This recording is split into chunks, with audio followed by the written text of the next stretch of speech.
Hi friends, today we are going to learn about one very interesting technique used in competitive programming, and the technique is called square root decomposition, right? So we will learn what this thing is and how this works. So square root decomposition is basically, you can say, it is a query optimization technique, and it can help us to reduce our complexity of a query by a factor of root n.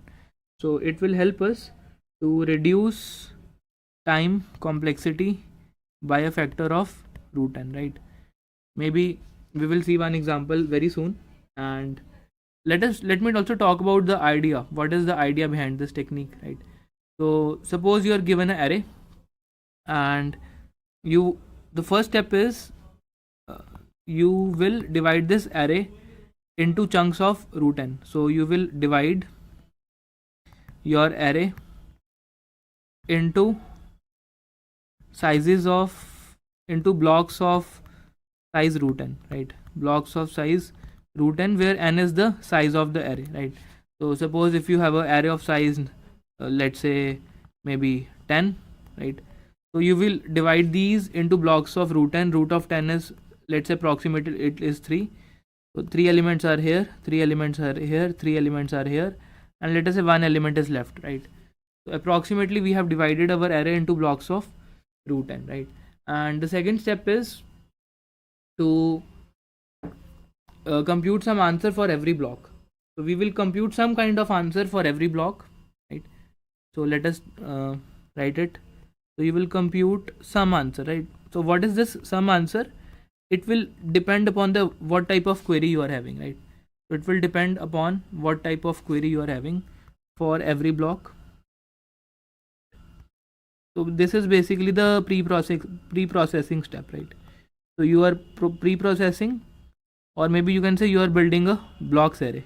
So this is like a build function for the blocks array, right? I will compute some answer for every block, and it will store into another array. I will make another array, and I will store the answer for every part. The third step is that given a query from L to R, let's say you are given a query from L to R, you will combine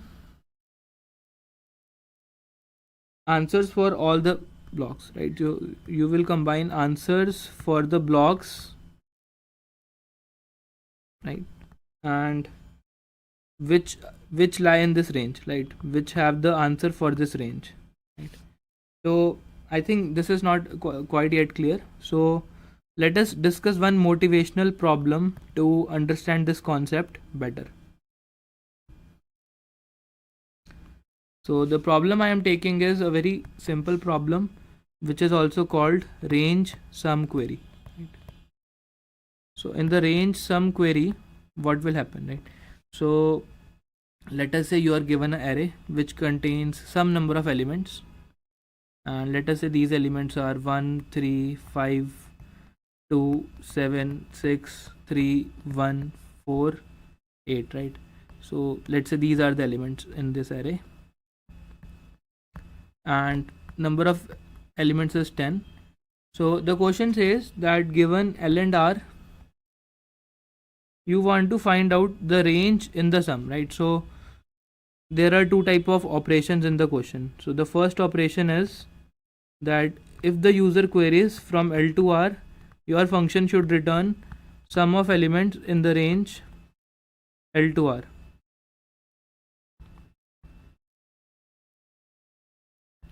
Both inclusive, right? And the second type of operation could be a update operation, right? So let's say update. So update says that, let us say update index I to some value val, right? So it might say that update index this update first index and make it 20. So the value 3 now becomes 20, right? So these are the two type of operations which you can do on the array, right? So if we have to solve this question by the brute force approach, so अगर हम यहाँ पे brute force approach की बात करें, so your update will take O1 time, right? So your update will take O1 time, and your query L से R तक जो हमें query करना है, this will take O of n time, right? Because in the worst case L to R आ सकता है 0 से n minus 1, and we might need to iterate over all the elements of the array to find out the sum, right? But square root decomposition will help us to do the same task in O of root and time. So if I use this square root decomposition, I can do the update in O1 time, and I can do the query in O of root and time. Now we will see how this is being actually implemented, right? So the first step is to divide all the blocks into sizes of root n. So suppose this is the array, and let's say number of elements is 10, and we just saw that these elements are 1 3 5 2 7 6 3 1 4, and let's say यहाँ पे 8 है, right? And these indices are, right? So this is 0 1 2 3 4 5 6 7 8 and 9, right? So there is a block, it is of the size 3, again a block of size 3, again a block of size 3. In the last block we have only one element, right? So either we can have only one element, or we can substitute, right? Or we can make it a multiple of 3, right? So let us say we are making it up to 12 elements, right? So depending upon the question we can substitute some required value here, right? यहाँ पे हम कुछ ना कुछ substitute कर सकते हैं. For example, in this case we want to find out sum, so we can insert 2 dummy zeros here, right? So we can insert 2 dummy elements, right? So this can be done. And now let us assign block IDs. So this is 0th block, this is the first block, this is the second block, and this is the third block, right? So this is a new array, right? So this is my original, this is my blocks array, right? And this is my original array, input array, right? So from this input array, the first step is to construct the blocks array, and we know that each block will now store some kind of answer. So in this problem, this answer will be sum of these elements. So 5 plus 3 plus 1, it is 9. 6 plus 7 is 13 plus 2, it is 15. 4 plus 1 plus 3 is again 8, and this is also 8, right? So this is the answer, right? So for a particular index I, if I want to check in which block this lies, so if the element index is I, so this will lie in this block I upon root n, right? So you can say that 4 upon 3 is 1. The element 4th lies in this block, right? Or maybe you want to see that what is the block of 8th index. So 8 upon root of 10 is nothing but 2, right? So 8 upon 3 is 2. So this lies in the second block, which is correct. So what are these? These are the block indices or block IDs, right? So block index, or you can say block ID, right? So for a particular element I, the answer or the cumulative sum of that block lies in this, at this index in the block array. So this is for the input and this is for the block input, right? So this step is called pre-processing, right? So we have build our block array, right? So this is the first step. So we have divided our array into blocks, and we have computed the value for the each block, which in this case is the sum of elements in that block, right? So if this array is of size n, this array is of size root n, because there are only root n blocks, right? Now let me talk about the second step, right? So second step could be you want to query, right? So let us talk about queries. So query says you want to find out sum of elements in the range L to R, right? You want to find out the sum of elements in the range L to R. Now let us see what are the possibilities here, right? What all possibilities could be there. So user might say that I want to find out the sum from this block to this block, or maybe from this index L to this index R, right?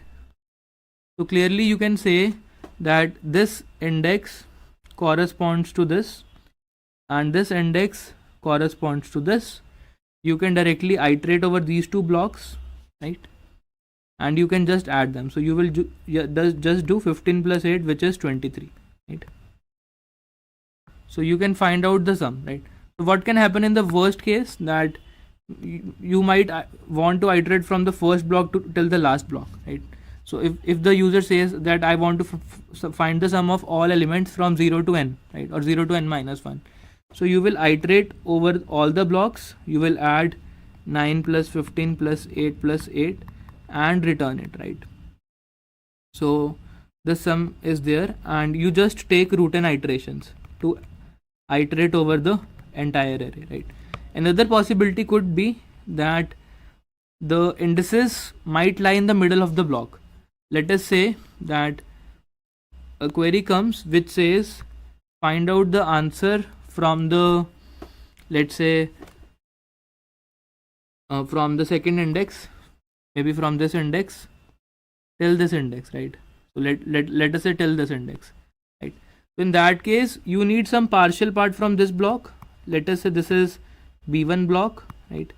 And you will consider the entire answer from this part, you will consider entire answer from this part, and you will again need some partial answer from this part, right?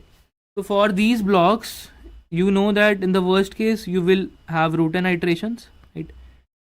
Because these are root n blocks. And to compute this sum, right, you can, if you want to compute this sum, you can just iterate over this much part, right? So since the length of each block is root n, so this b1 block will again take root n time, right? So in the worst case, it can take up to root n time to iterate over the elements in this range. And similarly, to iterate over this part, it might require root n time, and you can do, right? So the query can be done, right? So if you want to do a query like this, which is partially lying in between the blocks, so these results are directly used and this partial result is computed, right? So you just combine the answers, right? So this part might take root n, since there could be root n blocks less than root n, right? And this is again less than equal to root n. This is again less than equal to root n. So we have divided our query into three parts, right? So this part is known to us. This is computed by iterating over the elements in the array. So overall, a query takes only root n time, right? So query takes 3 root n, which can be written as O of root n time. Now it is our turn to find out how to update a particular element, right? So let us see how to update a particular element. So suppose a query comes which says that I want to update this element 5 and I want to make it 15, right? So in that case, it is very easy, right? So what you need to do, you need to say that because 5 lies in this block, right? So 5 is having index 2, so 2 divided by root of 10 is nothing but 0. So b0 block will get an update, and what we will do, that from the b0, the sum which b0 contains is 9. I will subtract 5 from it and I will add 15 to it, right? So what is 5? 5 is the old value, and what is 15? It is the new value. So I just need to update only one block, right? Because changing a particular index will not affect the values of all other blocks. It will just affect the value of that block, and this block can be updated in O1 time, right? So this is a O1 operation. So we have discussed how queries are done, and now let me tell you about update.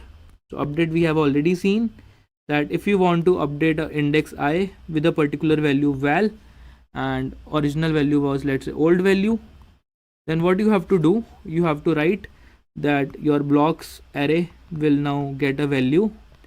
Blocks of I divided by root n will now have a value which is the old sum, right? So you will first subtract the old value from it, and then you will add the new value, right?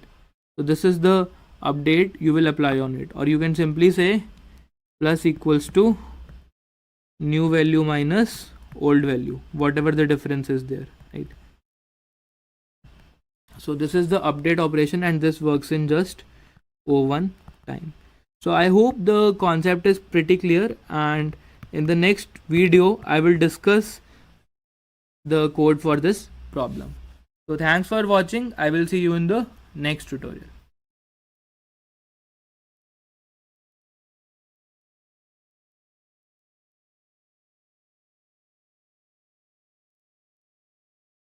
Hi friends, in this tutorial I'm going to cover the implementation of the method which is called square root decomposition. So we have already discussed what a square root decomposition technique is and how it can be used to optimize some of the query problems, right? So we are talking about this. So now we are going to discuss the implementation of the same method, and as we saw in the last video that there are three steps. The first step is to build a blocks array, right? And then you have two type of operations. You have updates and queries, right? So we will try to write code for all three in this program, and I am given an array like this which contains exactly 10 elements, and the idea is to divide this array into blocks of size root n, right? And the problem which we are going to solve in this video is again range sum query. So these are the blocks. So this is block 0, this is block 1, this is block 2, and this is block 3. So the 0th block will store a sum of 9, this will store 15, this will store 8, and this will also store 8. So we have divided into 4 blocks, and we know that block size is nothing but root n, right? So each block is of size root n, and in this example n is 10. So each block takes 3 elements, right? So here the elements are only 1, so we can insert 2 dummy elements as we are talking about range sum query, right? So it will depend upon the question what you want to insert, or maybe sometimes you can also skip, right? So it is not always required, right? So let us see, right? So the first step is to build a blocks array, and here I know the value of n.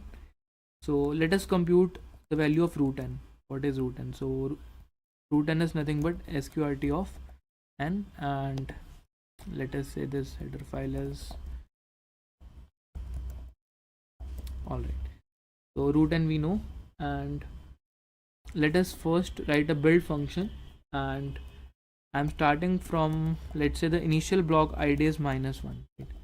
So I know the blocks are numbered from 0, but I start from a id which is -1, and I just iterate over all the elements of my array. I is less than n, I plus plus, and I check, right? So if I mod root n is 0, it means I am coming to a value I which is a multiple of root n, right? So let us see what happens in that case. So if you have an array of, let's say, 10 elements, 0 1 2 3 4 5 6 7 8 9 10 11, what happens at every such value which is a multiple of root n? So at multiples of 3 I start a new block, right? So what I have to do, I have to do block id plus plus. So at 0 I will increment the block id. So initially it is -1 and I is 0, so block id will become 0. When I reach 3, block id will become 1. When I reach 6, it will become 2, and it will become 3. And for the given array I am creating a new array, right, which is having only 4 blocks, or the 4 elements, right? So this array has much more, but the original array, this blocks array, will have only 4 boxes. So let us also create a blocks array, right? So blocks array will have a size, let's say it is having a size equal to root n plus 1, right? So, and if this happens, I will do block id plus plus. Otherwise, I will add to the cumulative sum at a, right? So blocks of block id plus equals to array of I, right? And we should also initialize this all the elements with 0. So all the elements are initialized with 0. So this will help me to build a blocks array, right? Maybe we can also try to print it, right? So for testing purpose, let us say print the blocks array.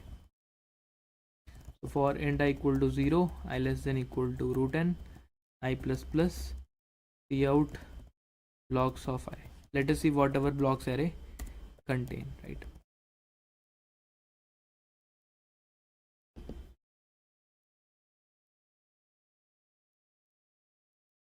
So it contains 9, 15, 8 and 8, which I think is perfectly fine for this example, right?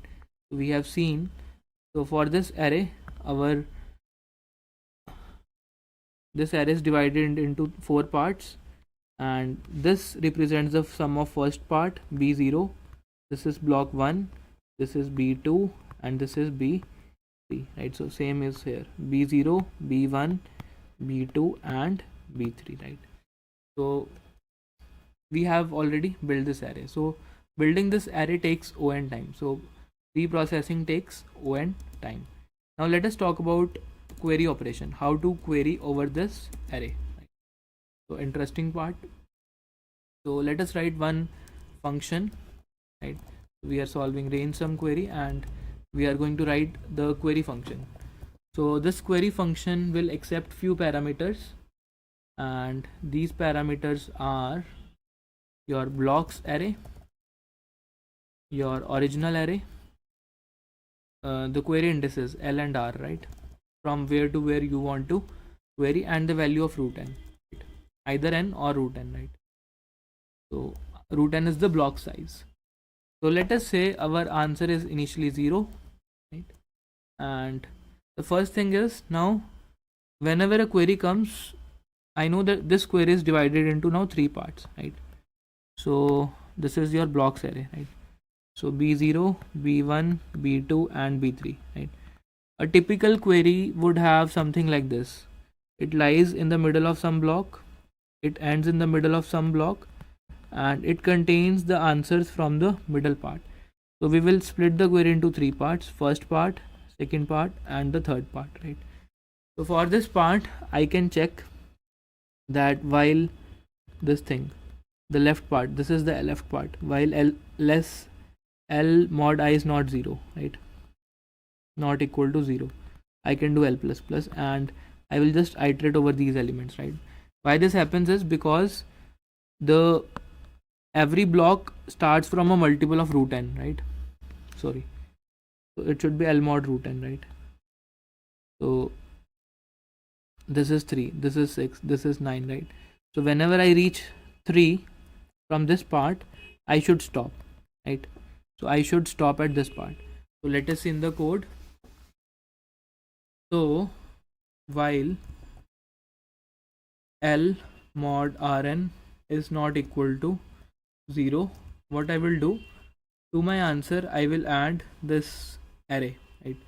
So ARR of I, so iterating over the original array, so ARR of L, and I can simply do L plus plus. So left index is incremented.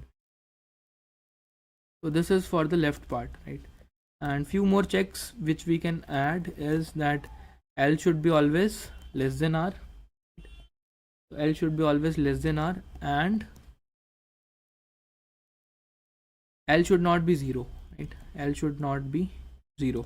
Why? Because that will become a case for the middle part, right? So if L is 0, it means we are talking about the starting of the block. In that case, we do not need to iterate over the array elements.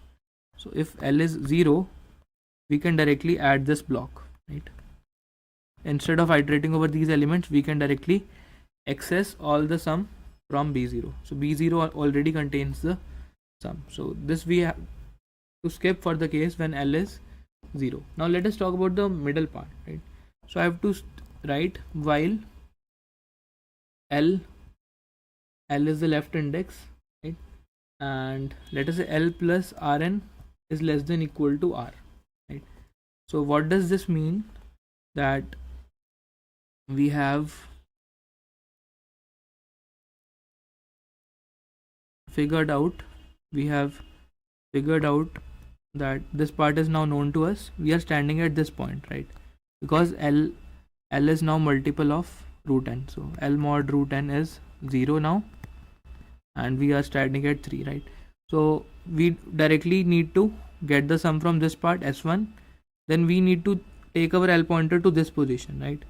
So maybe L now comes to this place. We will get the sum S2 while this is less than equal to R. So R might end up here, right? Or R might lie in the mid. So if it lies in the mid of some block, we will iterate over these elements as well, right? So R is here. So finally our L will stop at this position, right?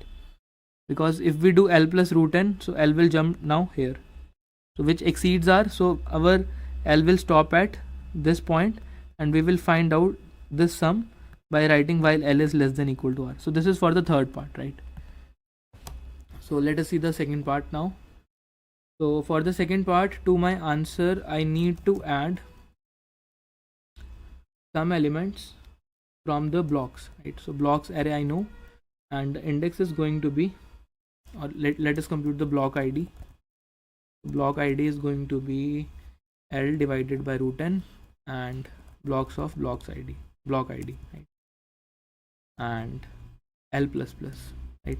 Sorry, L plus equals to root n, right? So I computed the block ID, I added the block sum, and I incremented L by a factor of root n, right? And the rightmost part now, right? So this is pretty easy. Rightmost part, you simply have to write while L does not reach R. To my answer, I need to add ARR of L and L plus plus, and finally you can return the answer, right? So you can return the answer now. So let us return our answer. So this is how the query part now looks like. So let us try to do one query on it. Maybe you can say cout, give me the sum of all elements from the parameters we need is now blocks array LRN, right? So blocks array, let's say L is now 2, R is now 8, and let us see the root n is now root n, right? Maybe you can also accept what is the query, right? So scene LR, and you can give the query from L to R. Let's say I want to query from 2 to 8.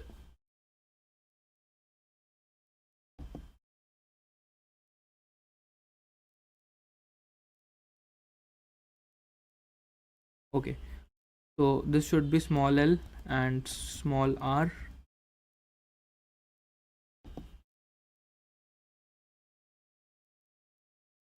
Okay, array should be A. So this should be A.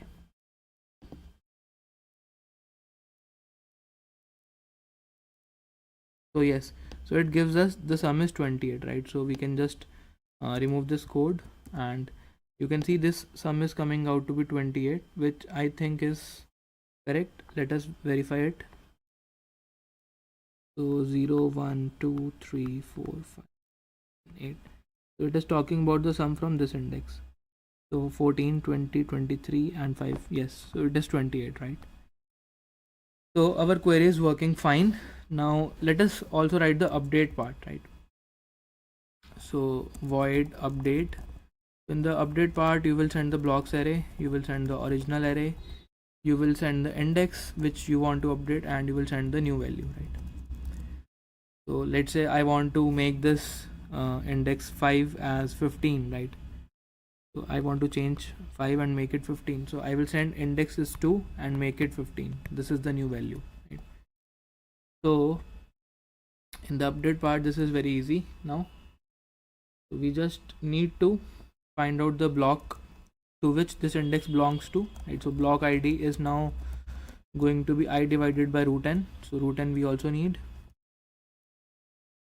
and then we need something blocks, right? So blocks array is now going to be have some new value, which is now difference of the value minus old value. So old value was array of I, and we also need to update array of I, which is now equal to value.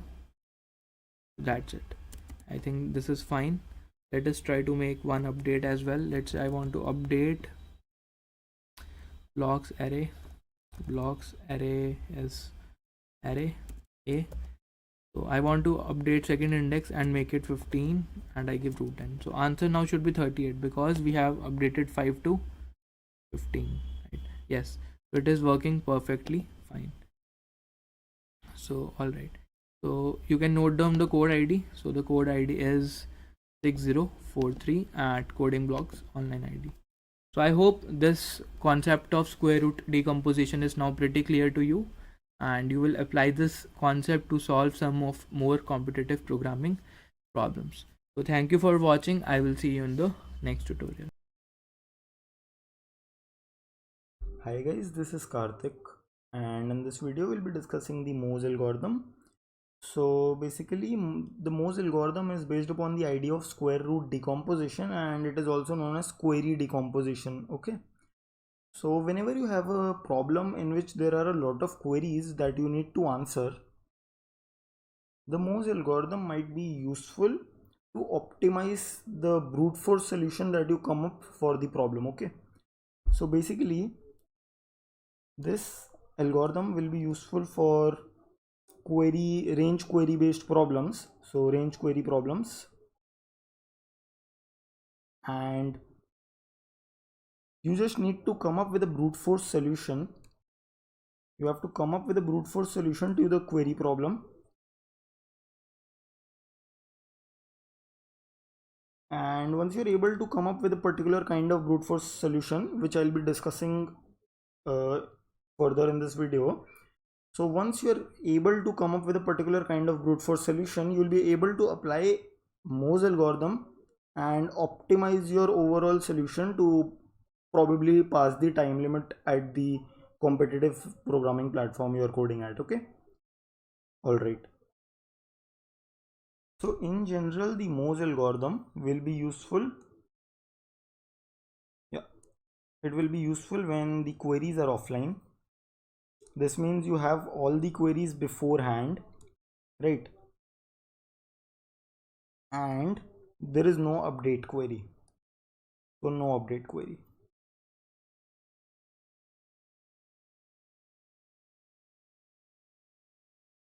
This is the general Mohs algorithm, although there might be clever optimizations in which a particular kind of updates might be allowed, and some other optimizations as well. However, for now, in the general Mohs algorithm, we assume the queries to be offline, meaning that we have all the queries from 1 to n in our hand. Before we even start processing them, we already have them, and there is no update query. So basically I can reorder these queries in any manner and it would not affect their answer to these. Okay, so I have selected a problem from Spoj known as dQuery to basically illustrate the concept of Mohs algorithm. We'll solve more problems in the further videos. So first of all, let's read the problem dQuery, and then we'll first of all come up with a brute force solution for dQuery. We'll come up with a simpler optimization which is still asymptotically as bad as the brute force, and then we'll use that optimization and apply Mohs algorithm to it, and we'll see how things get better. Okay, so the problem states that you are given a sequence of n integers a1 to an, and you have a number of d queries. A d query is nothing but a pair of two integers I and j, and you have to check how many integers from how many distinct positive integers are in the subsequence or the subarray ai to aj. Okay, That's it. You just have to count the number of distinct integers in this given range, and you'll have some q number of queries and the array size is n. Okay.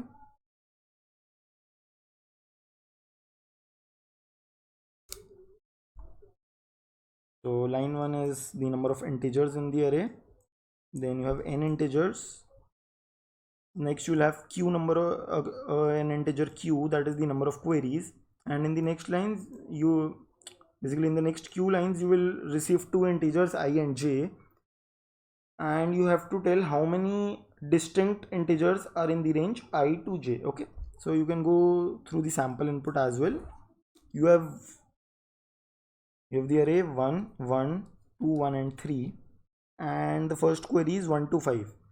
So the answer should be 3 because there are 3 distinct integers in this range, and that are 1 2 and 3, so output is 3. Then you have 2 and 4. You have 2 distinct integers in this range and the output is 2, and the 2 distinct integers are 1 and 2. Okay, then again from 3 to 5 you have 3 distinct integers here as well, so 1 2 and 3, and the output is 3.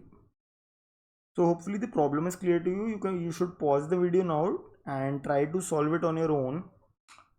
Try to come up with at least a brute force solution. See if you can use maybe a segment tree or some other kind of data structure to optimize it, and you can also see the constraints here. N is up to 30,000. Yeah, so n square solution does not work. Basically n into q solution will not work because q is in fact up to 2 into 10 to the power 5. So n into q solution will definitely not work. So guys, you can pause the video and try for a better solution, or at least try to come up with a n into q solution, and I'll help you optimize this n into q solution using Mohs algorithm.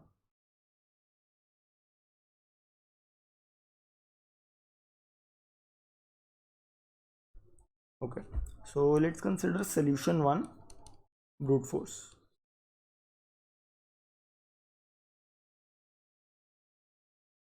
So what we can do is, for every query from I to j, basically every query of the form I comma j, what I can do is I can start from the ith element and I can go up to the jth element, and whatever integers I see, I keep a count how many distinct integers I have seen till now,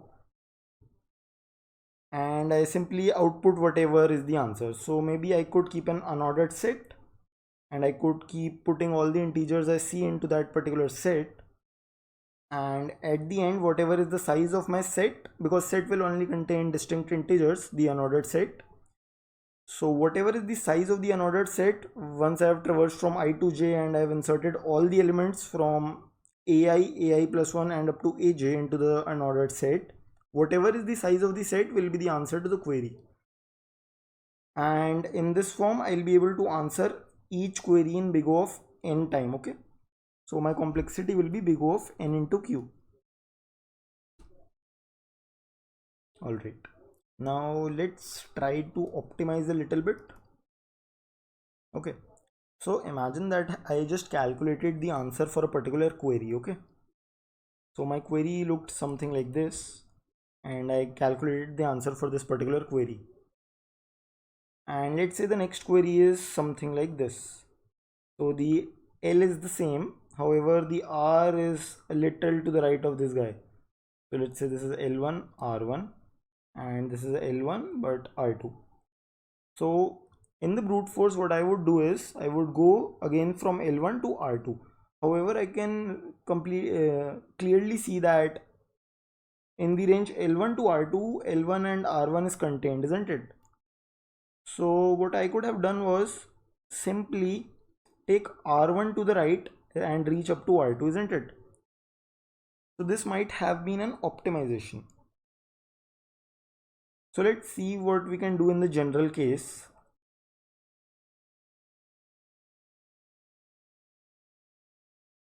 So what I'll try to do is I'll calculate the answer for a particular query from maybe I1 to J1, and for the next query, that is I to J2, I will simply readjust these boundaries. Okay, So if I2 is somewhere to the left of I1, I will take I1 to the left by maybe taking this pointer 1 to the left every time and inserting the elements I see here into my unordered set. And if let's say J1 is to the right, I will J2 is to the right of J1, I will take J1 to the right and I will keep inserting whatever elements I see on the path. The other possibilities are that I2 could have been, I'll discuss all the possibilities. Let's just say I1 is here and J1 is here. This is the query I've just answered. Okay.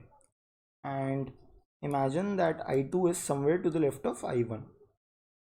So what I could do is I could simply take I1 one step to the left till I reach I2 and keep adding all the elements I see on the path up to I2. Okay.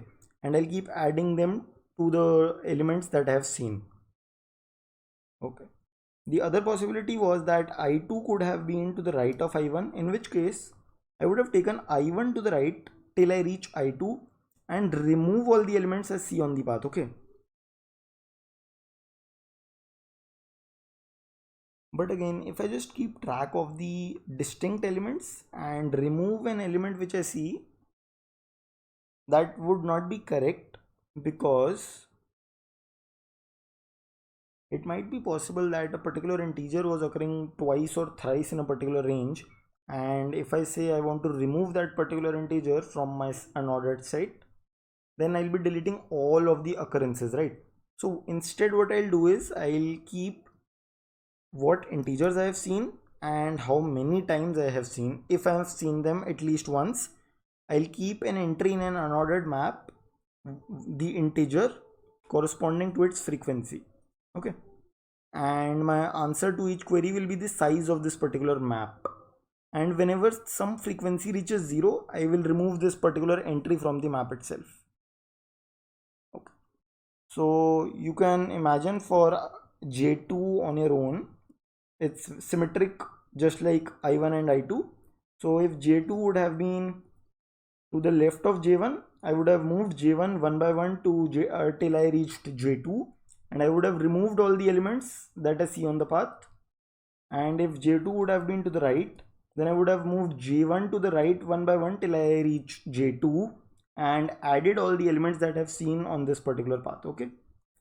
So I'll describe this solution again using the example given on Spodge, and then we'll see how this particular solution can actually help us out. Okay. So we can go to Spodge. I'll write down the example. It's 1 1 2 1 and 3, and we have the queries 1 5 2 4 and 3 5. So I'll describe how solution 2 works on this particular example so that it's totally clear to you before we actually move on. So for 1 to 5, what I'll be doing is I'll check, basically for 1 to 5 it's simply the brute force, and meanwhile I'll maintain a map of all the elements I see and corresponding frequencies. So I see 1 3 times, I see 2 1 time, and again I see 3 1 time. Okay. To answer 2 4, my current query was 1 5. What I'm gonna do is I'm gonna take this boundary, the left boundary, to 2. For doing that, I will move this to the right and I will delete a 1 from my map. Okay. So I moved my left boundary here and deleted a 1 from the map. Again, what I'll do is I'll take my right boundary till I reach 4 and I will delete 3 from the map. And since the frequency of 3 would become 0 after deleting, so I'll remove this entry from my map. Okay, now my left and right boundaries are exactly where I want them to be, and my answer is the size of the map currently. Okay. For the next query, my left boundary should be at 3, so I'll advance it. By doing this, I will delete a 1 from the map Okay.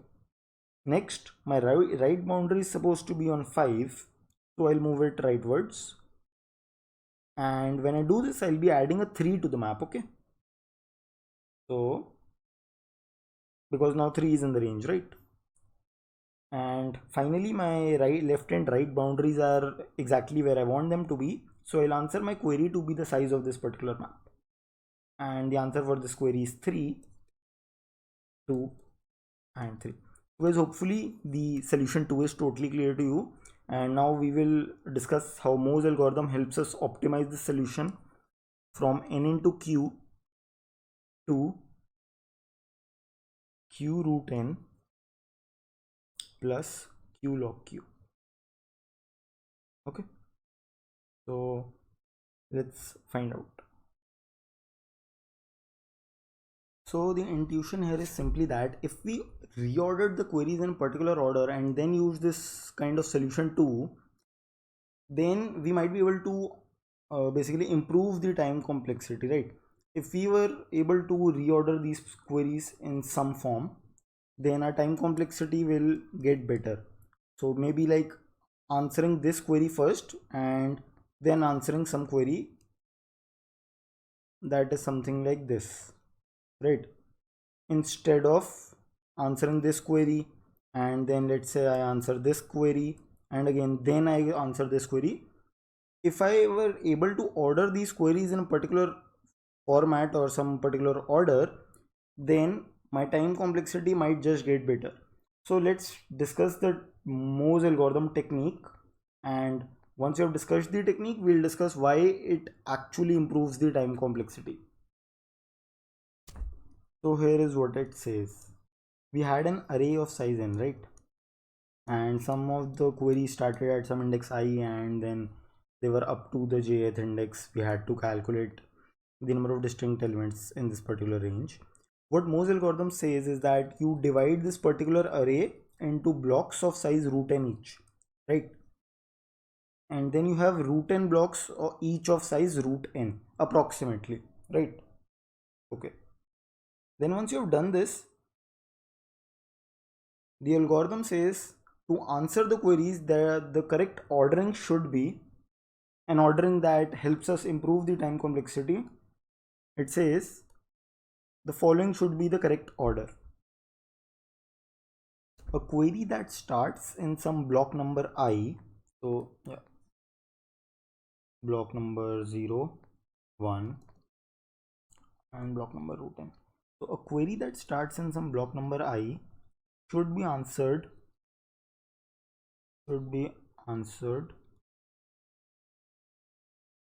before a query that starts in some block j, or basically a query that starts in the block I should be answered before a query that starts in the block I plus 1. Okay, so you will be answering all the queries that start in the block 0 first, and then you will be answering all the queries that start in the block 1 and so on up till the root n block. However, what about the two queries that fall in the same block?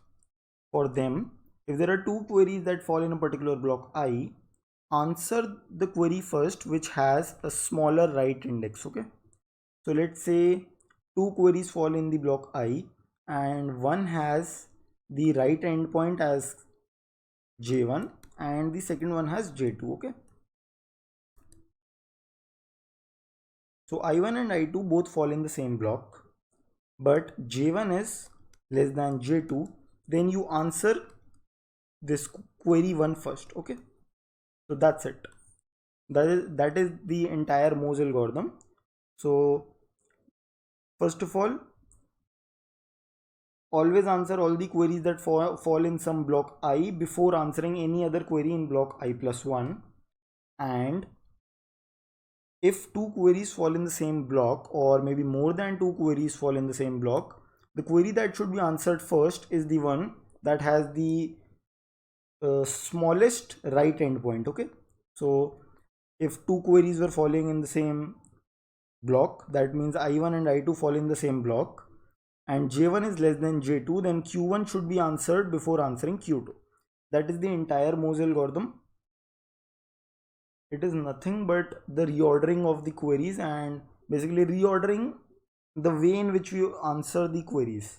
Instead of answering them one by one, we answer them in a particular order, and the order is defined by these two particular rules. And this will improve the time complexity, and now I'll be proving it to you why the time complexity is improved if we answer the queries in this manner.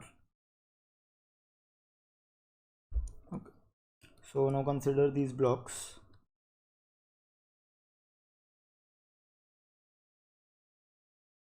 And as discussed, we'll be answering the queries that fall in the block number 0, then 1, then 2, and then 3.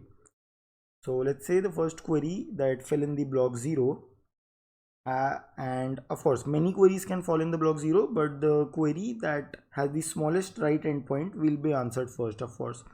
So let's consider the block number 0 only, and let's say there are some number of queries that fall in this block 0. One of them has an endpoint at some index I1, J1.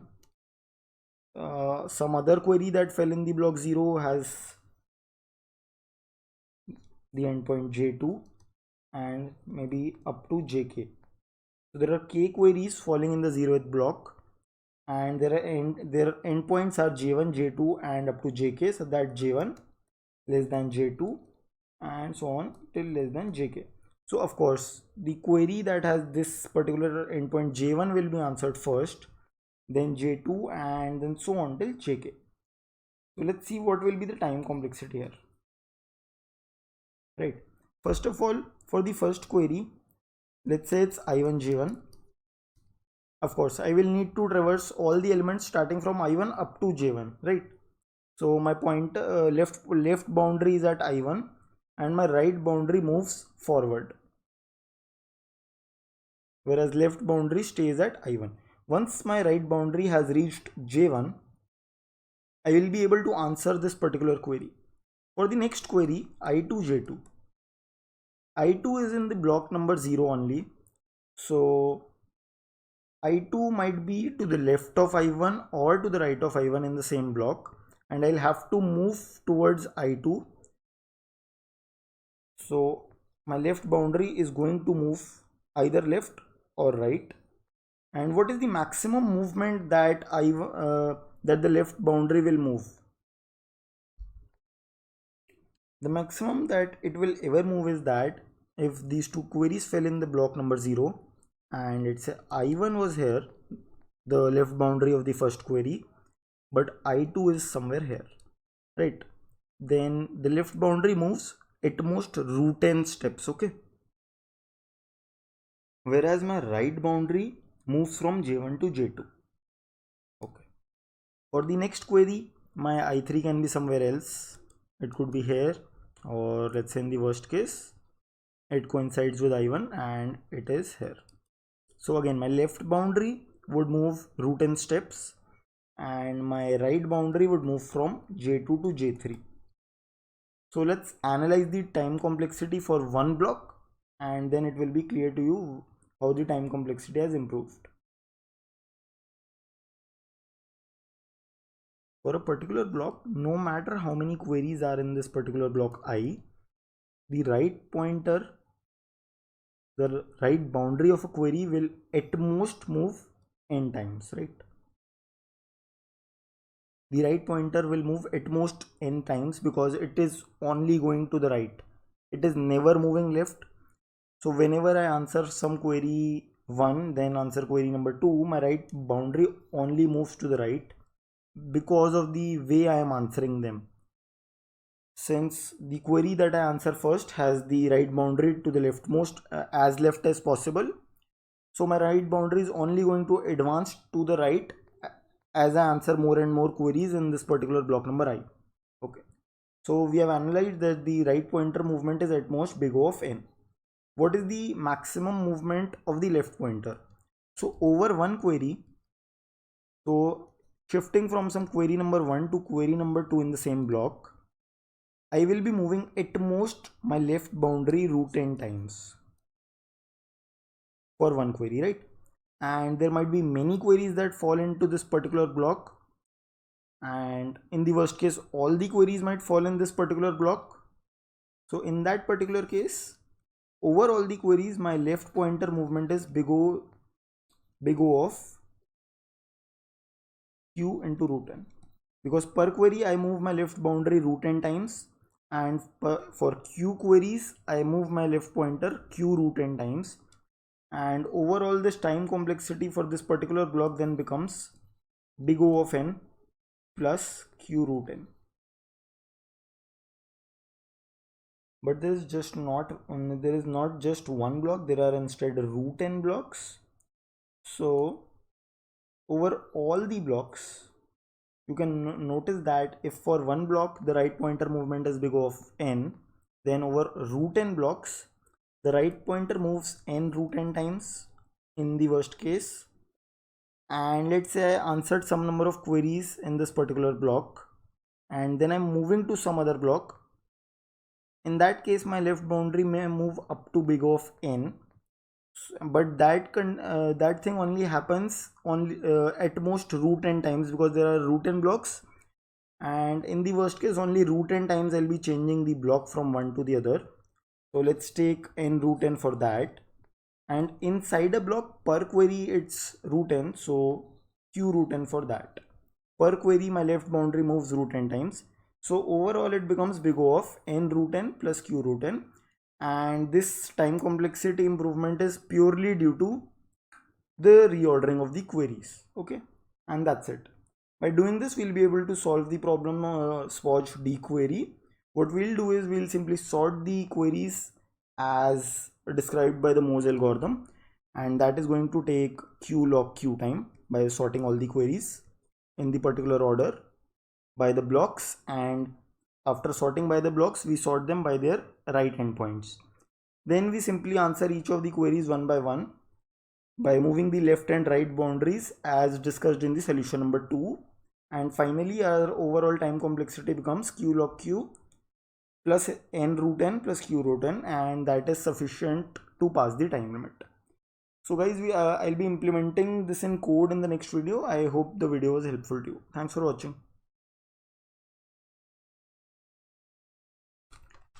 Hi guys, this is Karthik again, and in this video we'll be implementing the solution to D query that we discussed in the previous video, and we'll be using Mohs algorithm. Okay, so yeah, this was the problem. We have simply declared a structure to model our queries, and each query is of the form L comma R.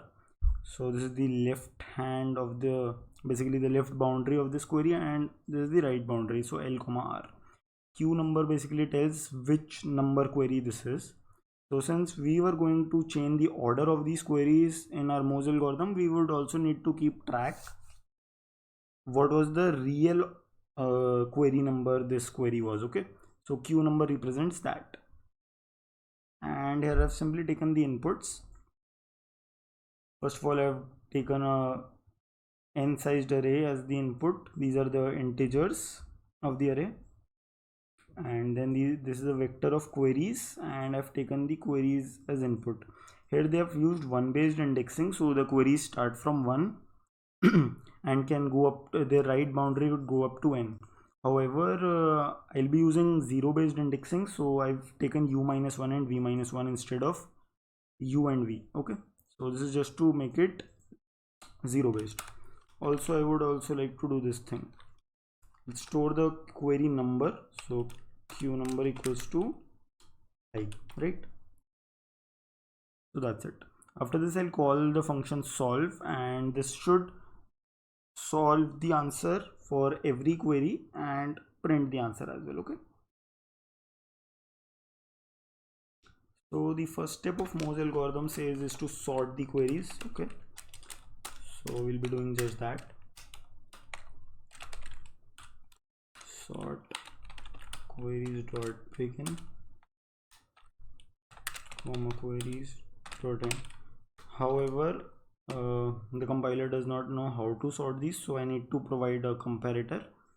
I'll just define a comparator here. So let's define bool operator less than, and it receives a query number 2 query ampersand maybe q2, and this will help us decide which query should come first after sorting. Okay, so as decided, we need to know which block the two queries belong to. So which block this query belongs to and which block the query number 2 belongs to. So we would also like to know the block numbers. So let's keep the block numbers as well. Okay, so once I know the block numbers of these two queries, then if block number is less than the query number 2's block number, then I can return 1. This means that q1 should come before q2, right? That simply means that, because its block number falls before the block number of q2. However, if it's the other way around, that means that q2 comes before q1, then the block number of q1 will be greater than the block number of q2, and we will return a 0. Okay, this means that I would like to see q2 before q1. Otherwise, their block numbers are identical, and the one which has a smaller r should come first, right? Let's return r less than q2 dot r. That's it. So this simply returns true if the right point. This basically means that I would like to see query number 1 before query number 2 in the sorted order if r is less than q2 dot r. Okay, and that's it. That will be our comparator. However, we haven't defined block numbers yet, so let's define that as well. So what I could do is simply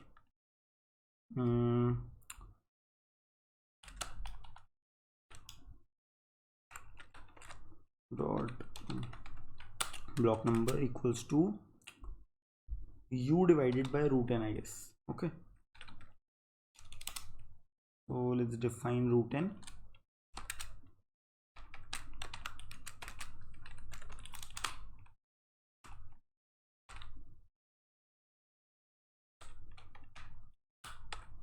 And this will roughly give me the block number in which this particular query falls, u by root n. Yeah, so now we have sorted our queries and we can move forward. So the first step was to calculate the answer for the first query in a brute force manner, and we had discussed of keeping a unordered map. And let's see, so the integers here are up from 1 and up to 10 to the power 6. So instead of a map, there is another idea. Since unordered map has a high constant factor, what I could do is I could keep a frequency array, and this index represents how many ones I have seen, this represents how many twos I have seen, and the last index of this array will represent how many 10 to the power 6 I have seen. Okay, so I'll keep a 10 to the power 6 array, and I will keep two other integers, and let's say they are maybe some number of distinct elements currently. Yeah, I can simply keep an integer, the number of current distinct elements that are currently in my map or in my frequency array, right? This will represent the number of entries which are not 0. That's it. Okay,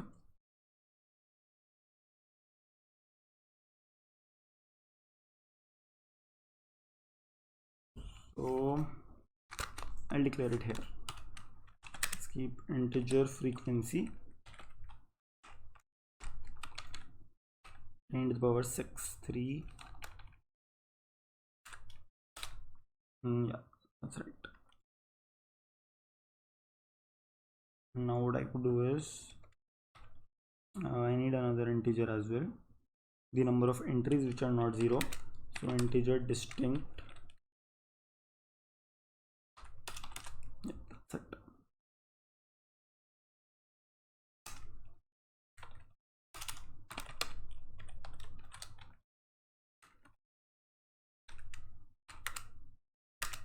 So I will be initializing all the entries of frequency to 0 because currently I have 0 occurrences of all the elements, and on similar lines I will define distinct equal to 0,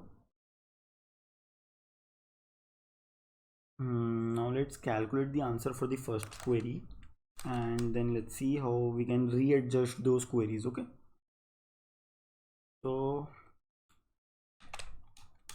for some integer, L goes from queries at 0 dot L, and I goes up to some, basically the right point, the right boundary of this 0th query, a plus plus. Okay, so this is my data structure basically, and every time a new entry comes, I have to add it to their data structure, right? So I'll say add yeah, I want to add this particular guy which is at this index L.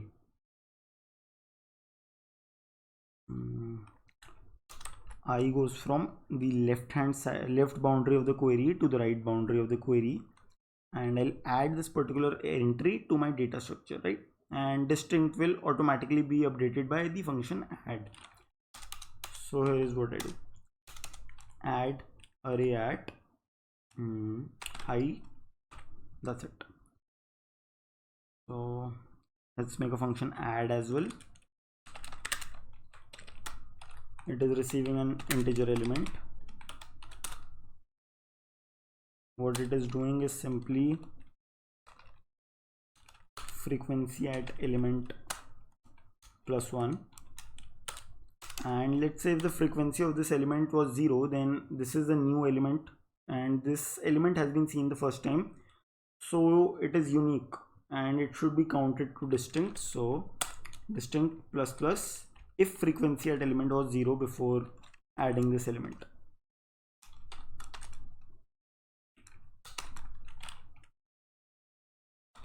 And that's it, right?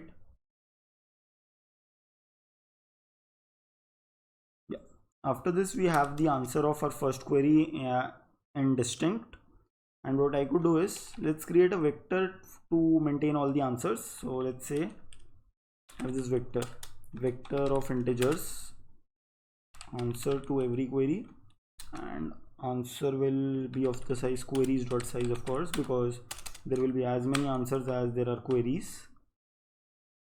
Queries dot size, and let's update answer at query 0 dot query number, right? The original numbering of this query was q number, right?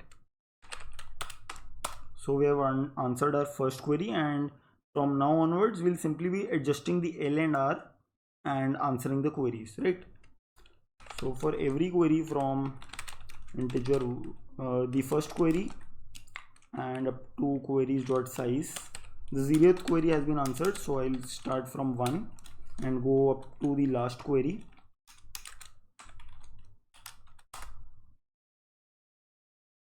Okay, and I need to know my current left and current right as well. Okay, so where are my left and right boundaries at present? So let's say current left is at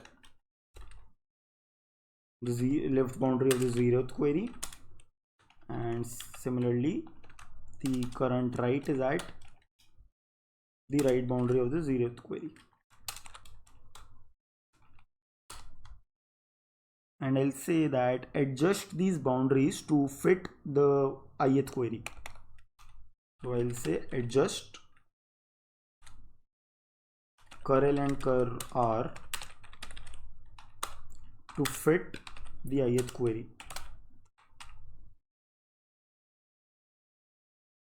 So once these L and R have been adjusted properly, and my curl and cur r coincide with this query's left and right boundaries, then my answer at queries.i.q number simply becomes distinct, equal to distinct, right? So once I've done for every query, I'll simply display the answers.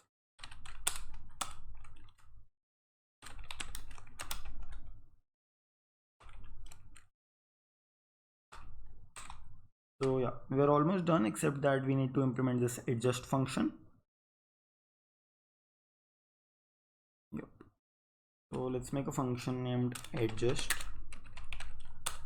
that will take the current left and current right boundaries and adjust them to basically fit the query's boundary. So we have integer curl as passed by reference because I'd like to update them in the solve function as well.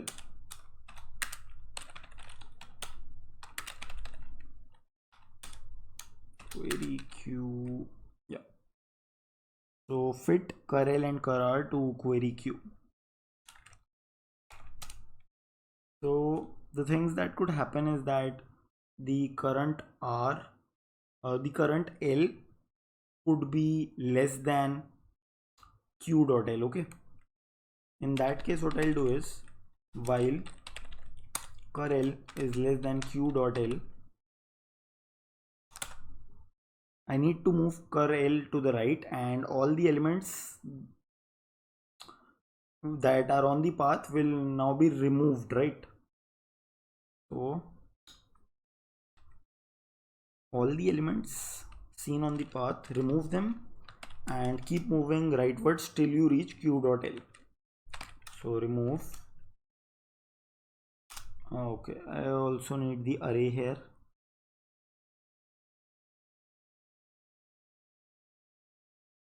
Yeah, it just would require to have the array, only then it will know what element has to be removed.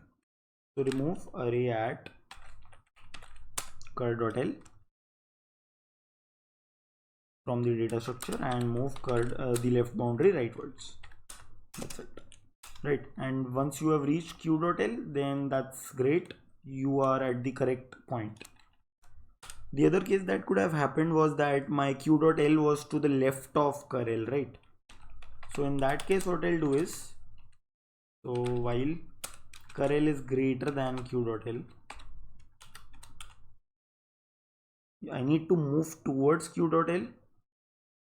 So I do this, curl minus minus, move leftwards because I need to reach to q.l, which is to the left of curl. And since the left boundary is moving leftwards, so these elements are now to be included. So add them, add ar at curl, and that's it. So yeah, for the left boundary it's quite clear, and for the right boundary it is on similar lines. So I'll copy and we'll change them required changes. So while curl is less than q dot r, so the actual right boundary is to the right of current right boundary, and in that case I'll be adding all the elements I see on the path.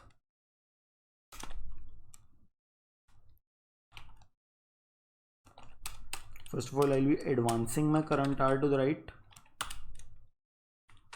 and then I'll be adding this particular element to the data structure. That's it, till I reach the actual right boundary. And the other possibility is that cur r is lesser than the actual right boundary. Oh, sorry, greater than, right? So if it's greater than the actual right boundary, I need to move leftwards while removing all the elements on the path. So first of all, I would like to remove the particular element,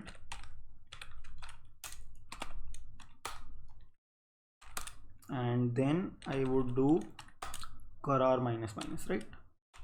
Move leftwards till you reach the right boundary. So that's it, that's the adjust function now, but we're still without the remove function and we have to implement remove function. So let's see how remove can be implemented. Remove function receives an element to be removed from the data structure, that is the array, and we also need to keep track of distinct the number of entries that are not 0 in the array. So what you have to do is frequency at element should be decreased by 1, and if the frequency becomes 0, then one of the elements has been deleted. So if the frequency of element becomes 0, then distinct is decremented. That's it. So guys, I am assuming this code should now run. I'll be trying the sample input.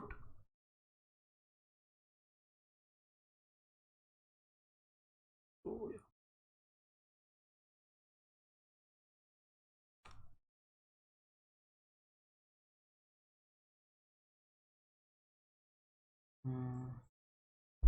Okay, too few arguments. This is 942.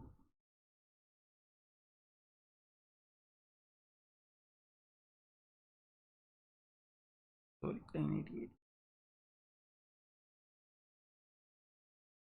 Yeah, here I need to pass the array as well.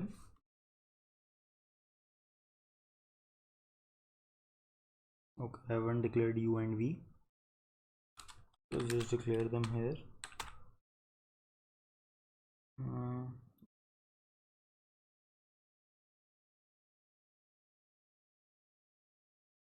And yeah, we are getting the correct output. I will try and submit, and then we'll discuss the time space complexities and how this particular template code could be used to solve almost any problem that uses Mohs algorithm. So this was basically generic implementation.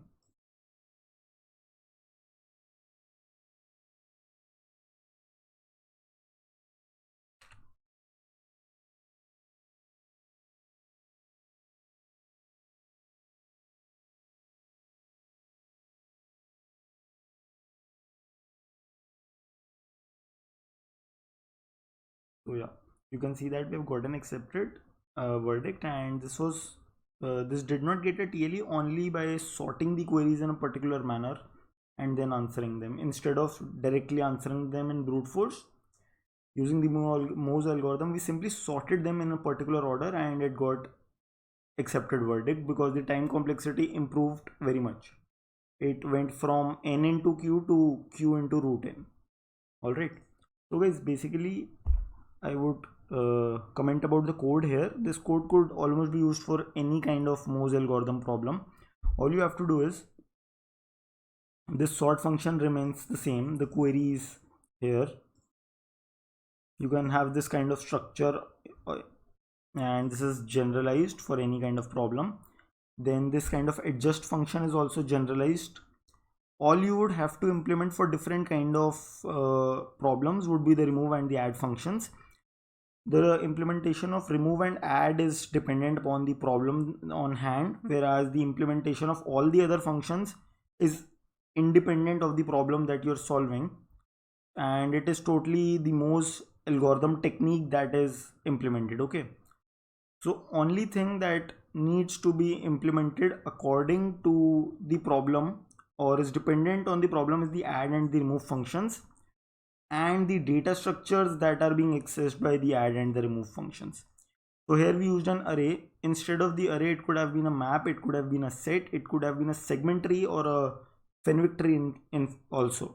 Okay, so yeah, so hopefully guys this was a helpful video to you, and thanks for watching. Hi guys, this is Karthik.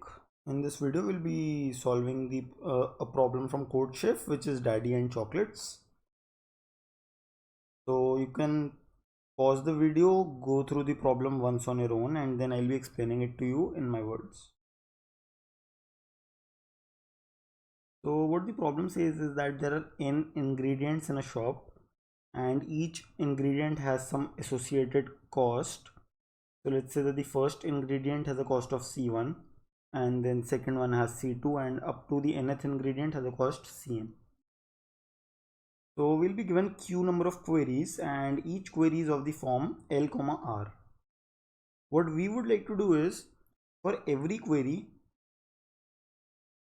we will like to answer the cost of the ingredients in the range L to R. So basically the cost would have had been CL, CL plus 1 plus so on till CR, right? This would have been the total cost of buying these ingredients, all right, the sum of the costs. However, the shopkeeper will sell it on some different idea. The shopkeeper says that if you're buying k items, let's say some k1 items that have some price ci1, okay, and some, or let's just say that if you're buying k1 items having some cost x and maybe k2 items having some cost y and so on, then the shopkeeper won't sell it to you for actual cost should have had been k1x plus k2y plus whatever. However, the shopkeeper won't sell it to you this way. Instead, he will calculate the cost as follows. He will say k1 squared into x plus k2 squared into y plus so on. Alright, so that is the gist of the problem. We would like to find out this particular cost of buying all the ingredients in the range L to R. So if you have any doubt, you can read the problem statement again, and also I'll be showing you the sample input output. So with that, your doubt will be cleared out. Yeah, so you can see the first sample input. We have the 3 ingredients and their cost is 1, 2 and 1. So in the first query we buy the ingredients from 1 to 2. Alright, so there is one ingredient which has a cost 1 and one ingredient which has a cost 2. So our overall cost becomes 1 squared into 1 plus 1 squared into 2, which is 3. Alright, and the second query is 1 to 3, and that is this entire thing. So we have 2 ingredients with a cost of 1 and 1 ingredient with a cost of 2, and overall cost becomes 2 squared into 1 plus 1 squared into 2. Alright, so this becomes 4 plus 2 equals to 6, right? And that is the entire problem. You can go through the sample input 2 as well. So in this case, they are saying the first input as the first query as 2 to 7, and you can clearly see that here we have 3 ingredients with the cost of 1, 2 ingredients with the cost of 2 and 1 ingredient with the cost of 3, and overall it becomes 3 squared 1 plus 2 squared 2 plus 1 squared 3, which is 9 plus 8 plus 3 and equals to 20. And same way for the other queries as well. Guys, hopefully the problem statement is clear to you, and now we'll be trying to solve this problem. So this problem is based upon Mohs algorithm, and we'll see how we can use Mohs algorithm to solve this optimally.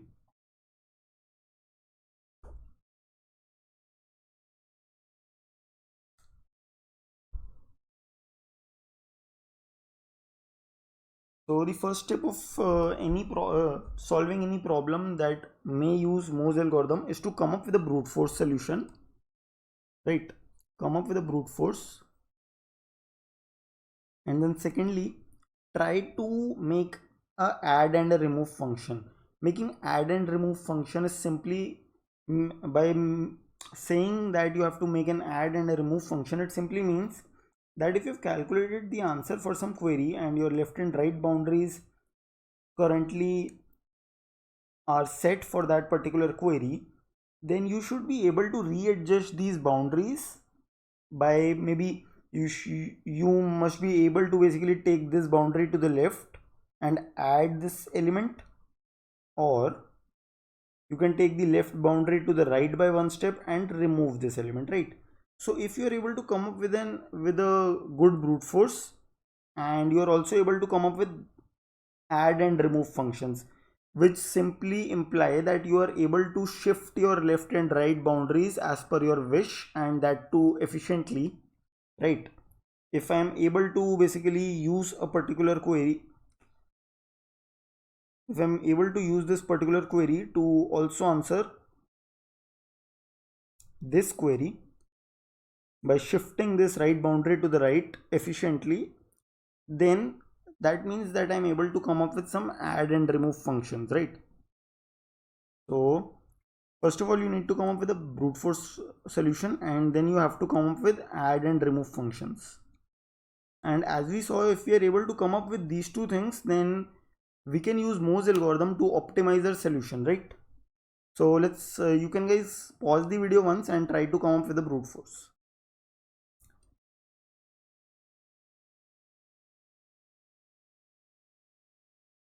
So let's try to answer one particular query, right? And you have the array and you have to basically tell the cost of all the elements from L to R, right? So if I were able to maintain a map, and that map tells me the number of products with a particular cost. So maybe I have something like this: cost, comma, number of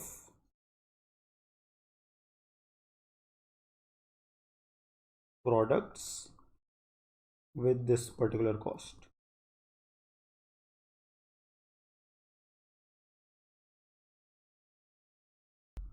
Then I might be able to answer my query, isn't it? Because then my answer will simply be, so I'll see all the entries in my map, and let's say there is an entry that cost is 5 and there are 3 items with the cost 5. Then my total cost will be 3 squared into 5, right? My total cost will contain this particular term, and I'll see all the entries in my map. So maybe there is another entry in the map that says in the range L to R we saw 2 items with the cost 3, and the shopkeeper will charge us 2 squared into 3 for this. Okay, and this way I could simply traverse this particular mapping and solve the problem for this particular range. And solving for one query, my solution will be big O of n, and for q number of queries my solution is big O of n into q. So alright, we already have a brute force solution now. Now we'll see how we can basically implement the add and remove part, so that efficiently I could readjust my left and right boundaries for the next query as well.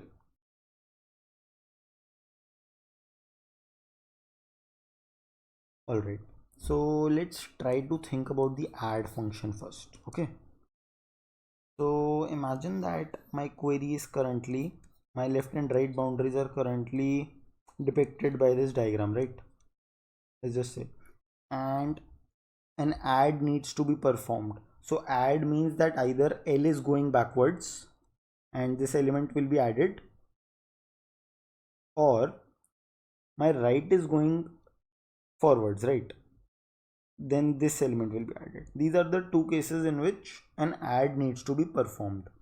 For this L to R, I need to basically maintain two things. One is the map that tells me how many products sorry, yeah, how many products are there in the range L to R with a particular cost C, right?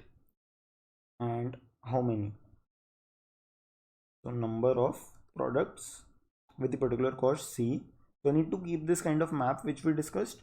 And the second thing that I need to basically maintain is the actual total cost that the shopkeeper is going to charge us. Now think what happens when R moves from here to here, right? My right boundary has shifted one step to the right, and a new product is now in the range, and let's say it has some cost X. Now think what happens and how we can basically efficiently update these two data structures. If you're able to do that, then add function is done. So there are two possible things that might happen, and one of them is that this map does not contain X.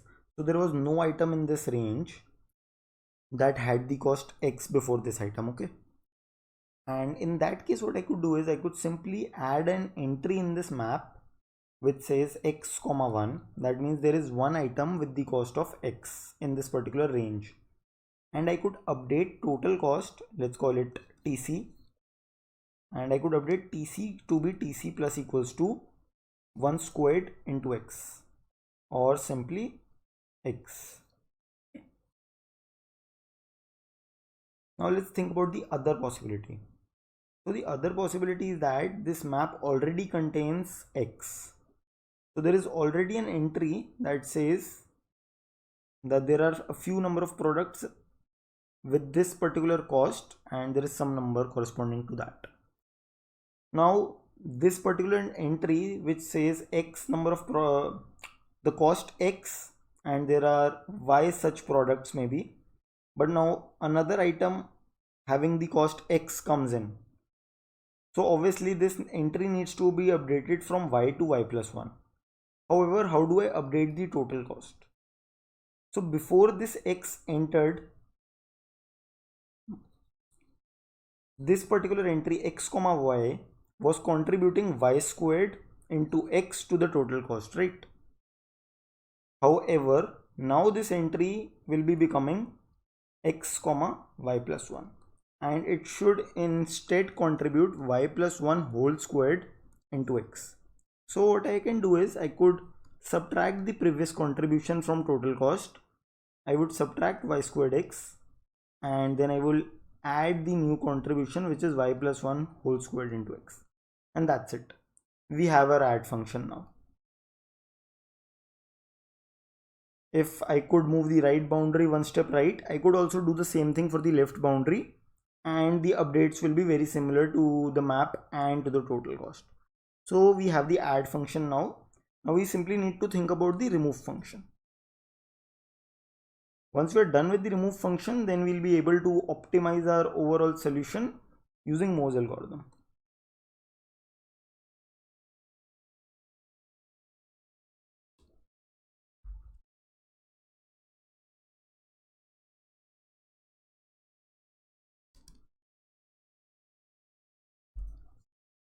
So let's think about the remove function now. Alright, so consider you have your left and right boundaries, and a remove function will be called when either your left moves forward or your right moves backward, right? So if right moves backward, this particular entry will be removed, and if left moves rightward, this particular entry is getting removed. Now what happens is, let's say our L moves rightwards, okay, and this entry said x. So our map, which is something like a particular cost and how many products of that cost, right, this was our map and a total cost variable. So the entry for x comma sum fx decreases to x comma fx minus 1. That's obvious,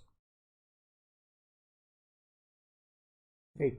Because one of the this fx was the number of products in the range L to R which had a cost of x, but now one item of the having the cost x is getting removed from this range, so fx becomes fx minus 1.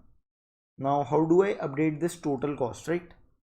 So before this x got removed, this entry was contributing fx squared into x to the total cost, right? So what I'll do is I simply remove the contribution made by this entry, which is fx squared into x, and then I'll add the contribution that this entry is going to make, and overall my total cost will become something like this: TC equal to TC, remove the contribution made by this entry,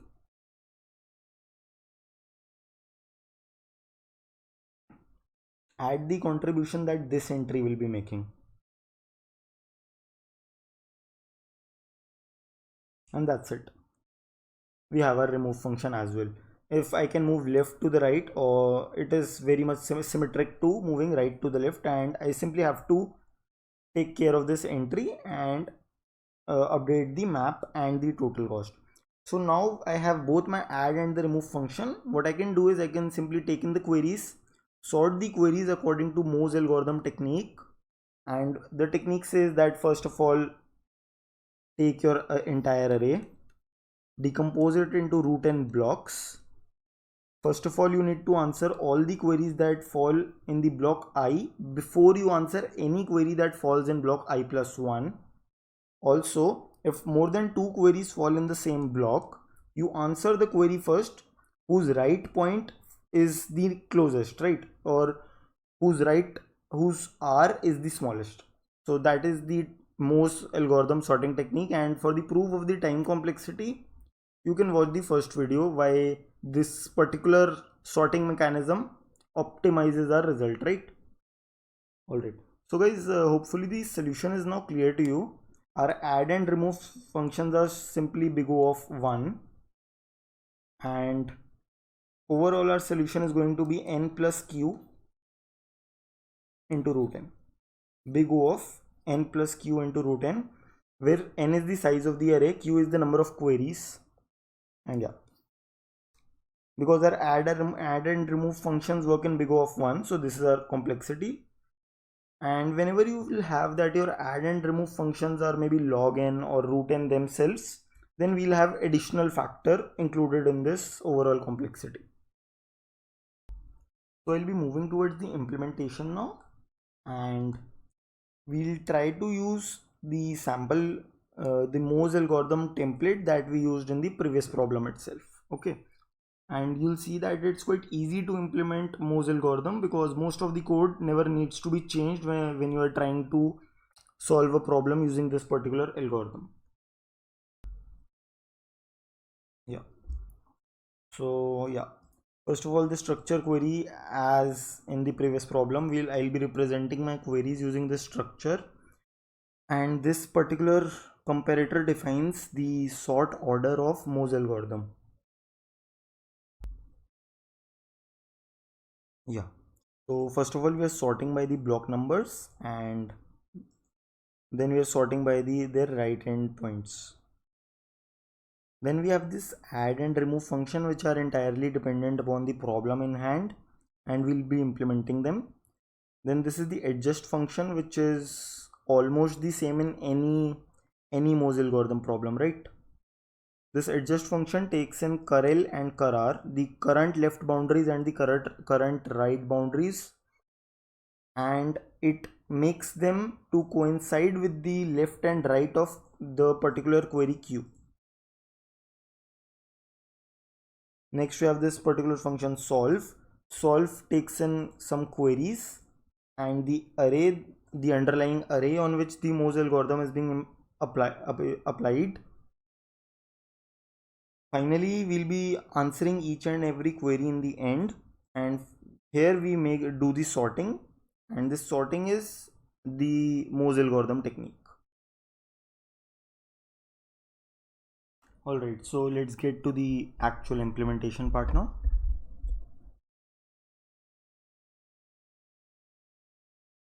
Yeah. So let's first of all arbitrarily set our current left and current right to some point. And I feel 0, 0 would be a good start. So I'm setting both left and right boundaries initially to the 0th index.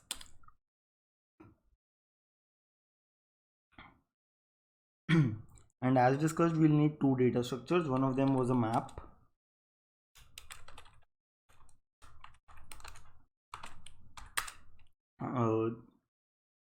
A particular cost and how many items that have this particular cost.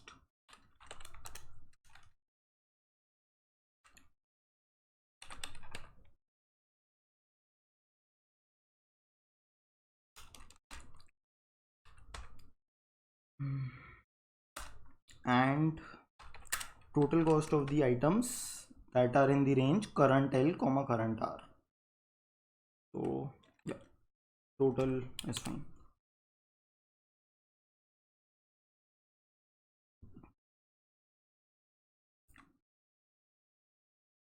So initially both left and right boundaries are on 0, 0. So the 0th item should be added to this map.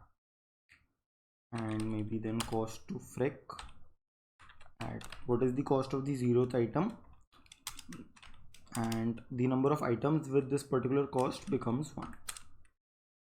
Then the total becomes, since there is just one item, so it's 1 squared into the cost of the item, which is simply the cost of the item.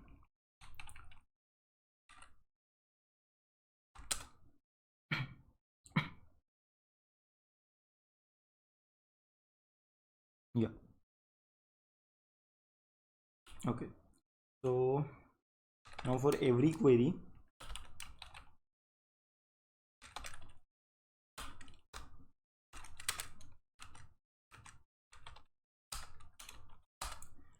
I need to calculate the answer. So I'll be say adjust the current left and right boundaries to the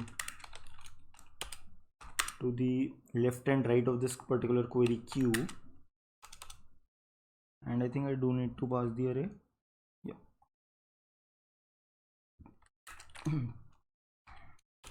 And once these left and right have been adjusted, then whatever the total is, that is the answer for this particular query. So I'll say answer at this particular query dot q number becomes equal to total, and that's it. Finally here I'll be printing my answers. Now we just need to implement the add and the remove functions. So let's say this add and remove takes some integer x that needs to be added, and similarly remove takes x that needs to be removed.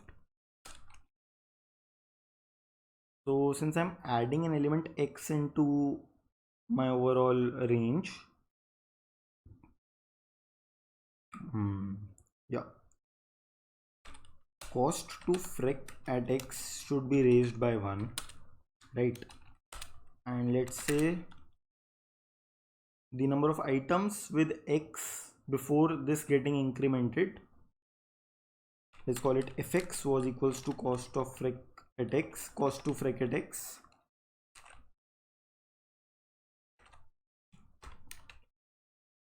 And I need to remove the contribution that was before, and I need to add the new contribution to the total cost.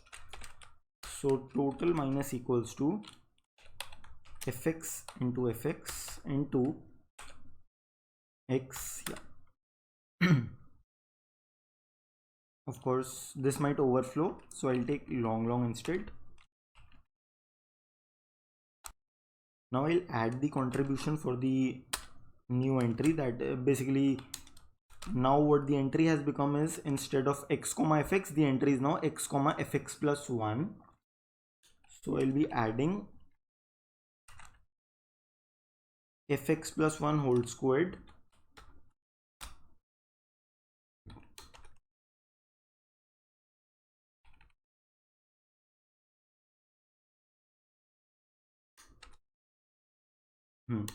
fx plus 1 whole squared into x. Also notice here that this even works if cost to fric was initially 0, right? Because then I'll be subtracting 0 and adding 1 squared x. Now let's talk about remove. I could do a similar thing here as well. Fx was the frequency before removing, and the new frequency becomes fx minus 1.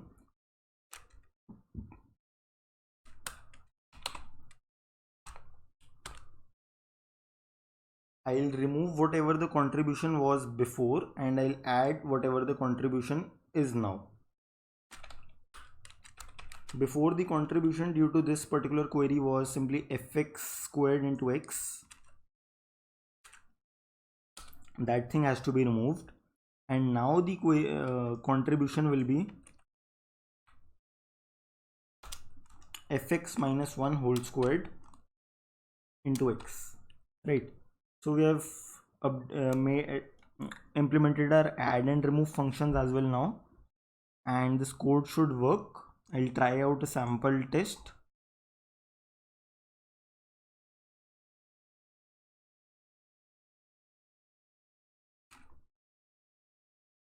Yeah, here in main I've simply taken the inputs n and q.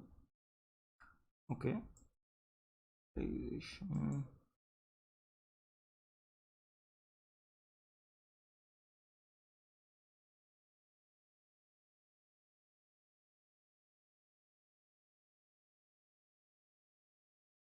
Okay. Okay. Yeah. This is vector ll here, and I've declared int here.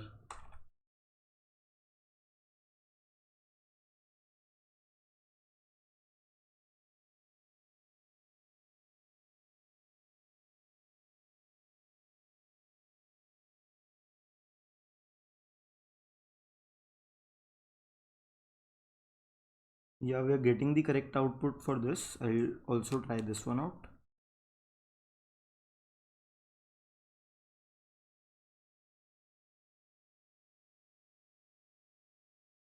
Okay. I'll try to submit the code.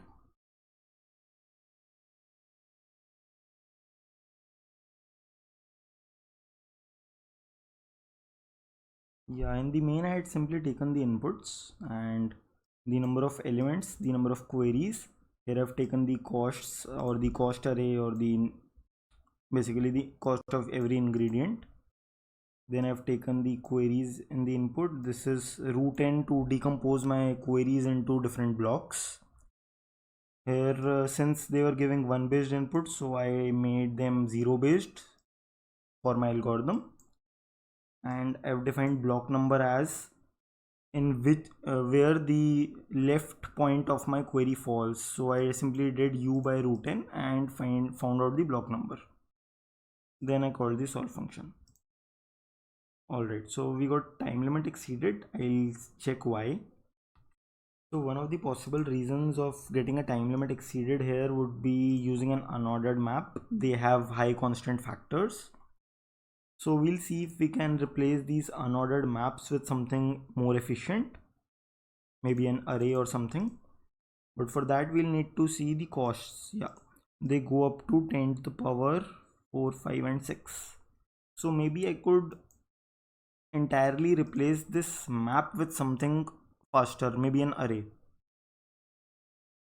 So what I'm thinking of is that I could probably have an array integer cost to fric of the size 10 to the power 6, and I will use this thing instead of my unordered map. And I think by doing this the execution will be much more faster.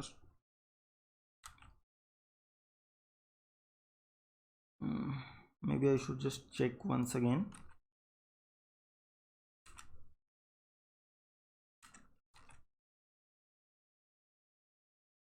Alright, I'll try and submit.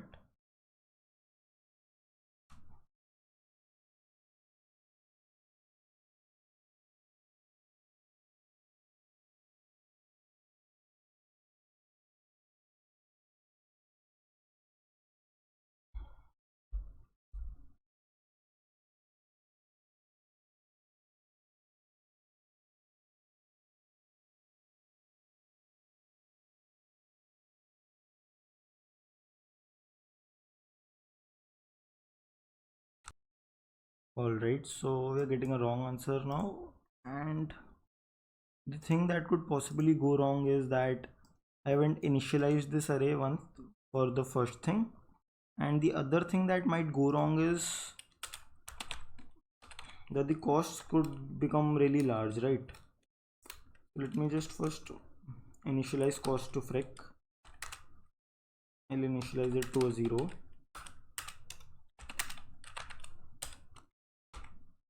Yeah, apart from that, yeah, this answer array has to be long because my answers will definitely be long, and this has to be the culprit why we got wrong answer. Yeah, apart from that, let's also make this thing long, although it does not matter, but yeah, why take any risk?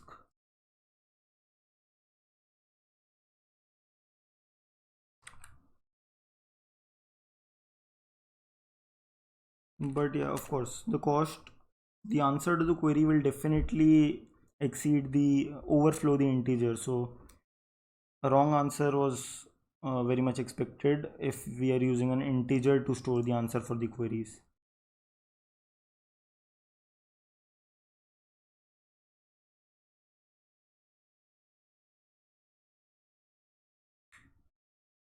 Yeah, we got the correct answer, and guys, hopefully it was helpful to you.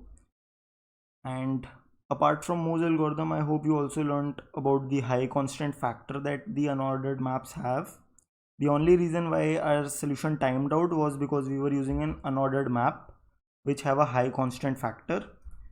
Replacing that particular map with this array did the trick, and our solution ran in the time limit. The reason why we got the WA was because an integer overflow that was caused here, because even though I was calculating the answer to be long, but I was storing it into an array which was of integer type, right? And that is why it got overflowed. So thanks for watching. Bye.